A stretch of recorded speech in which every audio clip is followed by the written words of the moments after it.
Assalamualaikum warahmatullahi wabarakatuh. Anak-anak, hari ini kita akan membahas terkait dengan bioma yang ada di dunia.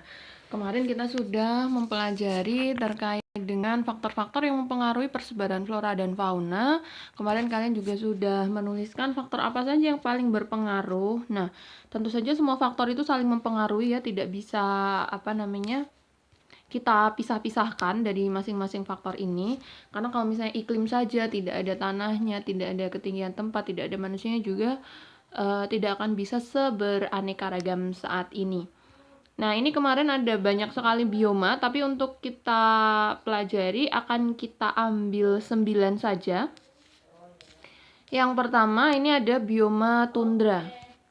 Bioma tundra ini adalah bioma yang terdapat di Arktik, atau kalau misalnya kita lihat lagi ke petanya yang ini, diwakili oleh warna ungu atau pink. Ini kalian sebutnya pink atau ungu nih yang di sini. Nah, ini adalah bioma tundra, persebarannya ada di kutub utara maupun ada di pegunungan tinggi. Makanya dikenal ada dua jenis, tundra Arktik itu yang ada di kutub utara, dan juga tundra alpin atau yang ada di pegunungan tinggi. Selain di sini di Himalaya juga sebenarnya ada di pegunungan alpin di sini. Nah, kemudian ciri-cirinya dari bioma tundra itu tentu saja dari penampangnya seperti ini ya. Jadi tidak ada pohon, karena di sana bisa dikatakan salju abadi ya, seperti di gambar ini kan paling hanya lumut atau lisen, LICHENS ya. Atau juga bisa paku-pakuan. Jadi tanamannya tuh tidak ada tumbuhan berkayu tinggi atau rumput yang lebat gitu. Jadi jarang-jarang kayak gini. Nah, karena dia salju abadi, maka yang bisa tumbuh itu hanya lumut kerak atau lisen tadi. Hanya lumut-lumut di batuan ketika menjelang musim musim panas ya. Jadi ini tetap 4 musim. Jadi negara di daerah lintang tinggi ya, lintang 90 derajat itu tetap mengalami 4 musim, tetapi musim panasnya itu tidak panas yang full matahari ya, paling hanya cerah saja. Nah, ketika musim salju nanti bisa seperti ini, sangat saljunya merata. Tentu saja hewan-hewan yang bisa bertahan hidup di sana, hewan-hewan tertentu, tidak semua hewan bisa bertahan hidup di sana, dan biasanya yang bertahan hidup itu hewan-hewan yang berbulu tebal seperti di sini ada swan ya atau karibou. Kemudian di sini ada serigala ya. Nah, jadi karena floranya terbatas, hanya lumut-lumut seperti ini, tentu saja jumlah faunanya juga terbatas. Nah, hewan-hewan yang herbivora itu hanya mengandalkan lumut selama musim kemarau. Makanya kita kenal ada hibernasi. Mereka selama musim dingin kan tidak ada makanan, sehingga mereka berhibernasi atau dia akan migrasi ke tempat lain yang lebih hangat, yang banyak makanannya. Kalau kalian pernah tahu sandy chick itu ya, sandy itu kan tupai. Tupai itu juga melakukan hibernasi. Tapi tupai tidak ada di sini. Sehingga hewan-hewan herbivora itu juga memiliki bulu yang tebal karena untuk melindungi suhu tubuhnya selama musim dingin. Nah, kalau yang karnivora ya mereka bisa makan di semua musim. Kemudian selain lisens di situ juga ada, kalau di buku bentar boleh dicek. Selain lumut kera itu, kalau tundra itu hewannya tentu saja ada beruang kutub ya, kalian kan pasti tahu ada beruang kutub, kemudian ada singa anjing laut. Nah, di daerah tundra ini sphagnum itu adalah lumut daun dan juga lisens atau lumut kera. Jadi ada lumut yang punya daun dan juga ada lumut yang cuma nempel di batu itu loh. Kalian kan pasti pernah lihat ya lumut yang nempel di batu. Nanti kalian boleh cari sendiri nih. Jadi contoh faunanya selain beruang kutub, kok nggak tak kasih gambarnya, ada singa laut, anjing laut. Kalau di buku disebutkan penguin, tapi Bu Lili nggak yakin karena nanti kita lihat persebaran penguin itu bukan di sini ya. Oke. Selanjutnya ada bioma taiga. Kalau kalian pernah nonton Frozen, Into the Unknown gitu ya, itu kan suasananya kayak banyak sekali pohon-pohon berdaun jarum istilahnya, karena daunnya kecil-kecil diselimuti oleh lilin untuk mengurangi penguapan. Jadi karena di sana itu berbatasan dengan tundra, kalau kita lihat di peta, persebaran dari taiga ini ada di barrier kedua atau ada di lapisan kedua ya, yang warna hijau ini.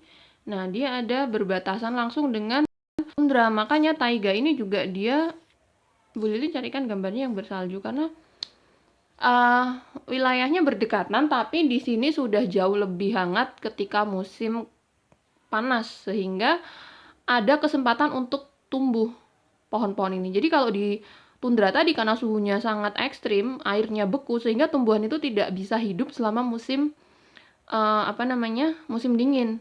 Nah, sedangkan di taiga ini karena dia itu pohonnya sudah beradaptasi, jadi kalau di negara 4 musim itu kan biasanya pohon-pohon itu mati ketika musim dingin. Nah, sedangkan kalau di taiga ini selama musim dingin, pohonnya itu bisa bertahan hidup karena mereka memiliki morfologi daun yang kecil-kecil dan diselimuti lilin, sehingga mereka itu tetap bisa berfotosintesis dan tidak kekurangan air selama musim kemarau, selama musim dingin atau winter. Jadi selama winter mereka itu cadangan airnya itu terperangkap di daun karena ada lapisan lilinnya itu tadi. Kalau kalian amati di sini, nah mereka itu semuanya kalau musim dingin putih semua seperti ini karena daunnya ketempelan es, ketempelan salju ya. Ketika musim panas dia seperti ini. Nah, jenis-jenis pohonnya tentu saja pohon-pohon yang termasuk kategori apa sih istilahnya,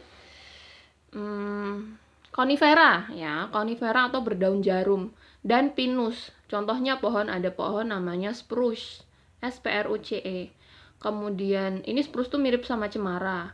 Alder itu juga mirip sama cemara. Birch, birch ya. Boleh nggak ngomong kasar nih. Dan juga juniper. Bukan juniper ya, bukan jeruk nipis peras, tapi juniperus. Nah, ini dicirikannya sama. Jadi ketika musim dingin air berubah menjadi es sehingga tumbuhan yang mampu hidup hanya sedikit. Di bioma taiga ini hewan-hewannya atau faunanya itu ada rusa yang kayak Sven tadi tuh. Kemudian ada beruang hutan termasuk beruang grizzly dan juga ajak. Nanti kalian cari ajak tuh seperti apa, dia hampir mirip kayak serigala atau anjing liar gitu.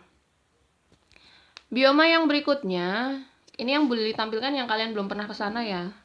Atau ada yang sudah pernah ini ke sini, ke hutan musim subtropis atau hutan gugur beriklim sedang. Ada yang tahu yang pertama ini pohon apa? Atau bunga apa? Ya, ini adalah bunga magnolia. Atau bunga talauma nama lainnya, talauma atau magnolia. Kemudian yang kedua ini baru yang sakura ya, kalian pasti ngiranya ini sakura kan. Nah, kalau ini adalah daun maple, ini pohonnya pohon maple. Di negara-negara beriklim sedang, kalau kita lihat di peta itu ada di ring atau di barrier ke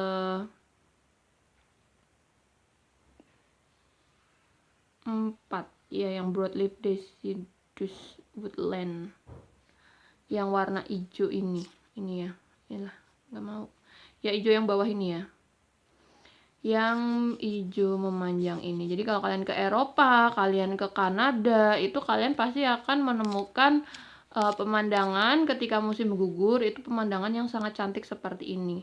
Begitu juga di Jepang. Kalau ini kan di Kanada ya, lambang negaranya Kanada itu kan daun maple seperti ini. Bukan daun ganja ya, ini 3 loh. Ya, jadi hutan musim subtropis atau hutan gugur beriklim sedang ini pohonnya sudah lebih bervariasi dibandingkan dengan yang di ring kedua tadi atau di taiga. Nah, di hutan gugur subtropis ini saya singkatnya sebagai hutan gugur subtropis. Hutan gugur subtropis ini pohon-pohonnya itu menggugurkan daunnya ketika menjelang musim dingin. Untuk apa? Untuk mengurangi penguapan. Kenapa? Karena daun mereka tidak ada lapisan lilinnya. Sehingga kalau mereka tidak menggugurkan daunnya ketika musim dingin, nanti penguapan atau cadangan airnya itu akan banyak menguap yang ada di permukaan daunnya. Makanya mereka menggugurkan daunnya. Nanti lama-kelamaan ini daunnya bisa habis dan akan muncul kembali ketika musim semi. Nah, yang warna-warna cantik ini musim semi. Ini musim gugur. Nah, karena di daerah hutan gugur beriklim sedang ini dia sudah lebih bervariasi lagi pepohonannya, maka faunanya juga beraneka ragam. Contohnya ada beruang, rusa, rakun, tupai, rubah, dan burung pelatuk atau woody woodpecker. Di Indonesia ini juga ada, tapi nanti istilahnya hutan musim atau hutan gugur tropis. Ini kan hutan gugur subtropis. Jadi dia menggugurkan daunnya menjelang musim dingin. Nah, sedangkan kalau di Indonesia menggugurkan daun menjelang musim kemarau. Kenapa? Karena selama musim kemarau cadangan airnya kan menipis karena diuapkan di tanah, sehingga pohon-pohon jati itu dia akan meranggas atau dia akan menggugurkan daunnya selama musim kemarau. Menjelang musim kemarau juga bisa. Nah, kalau kalian sudah nonton video, kemarin kan Bu Lili sertakan tuh link video di YouTube. Mohon maaf ya, Bu Lili tuh nggak pernah meragukan kuota kalian, jadi kayak jor-joran banget ngasih videonya. Kemarin ada 9 video ya, sesuai jumlah biomanya kalau nggak salah. Atau kalau misalnya enggak, kalian bisa cari di buku atau kalian cari di internet. Bu Lili minta kalian untuk menjodohkan.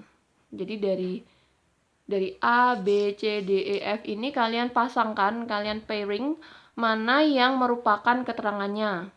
Jadi ini harusnya ada. Ya udahlah, nanti Bu Lili siapkan Google Form, kalian bisa cek di Google Classroom. Nanti yang A itu kalian tinggal isi. Nanti ada soal A adalah sabana, stepa, gurun, hutan gugur atau hutan hujan tropis. Nanti ada opsinya di sana. Nanti silahkan kalian kerjakan. Dan nanti akan kita bahas di pertemuan berikutnya. Siapa yang betul semua, siapa yang salah satu, siapa yang salah dua, nanti bisa kalian lihat langsung juga sih sebenarnya. Jadi kalian boleh screenshot ini, kemudian nanti, oh ternyata aku salah nih yang A, yang B, yang C. Harapannya bully jangan sampai ada yang salah ya, karena kan kalian boleh cari ya. Coba nanti kalian boleh cari, boleh setel videonya gitu ya.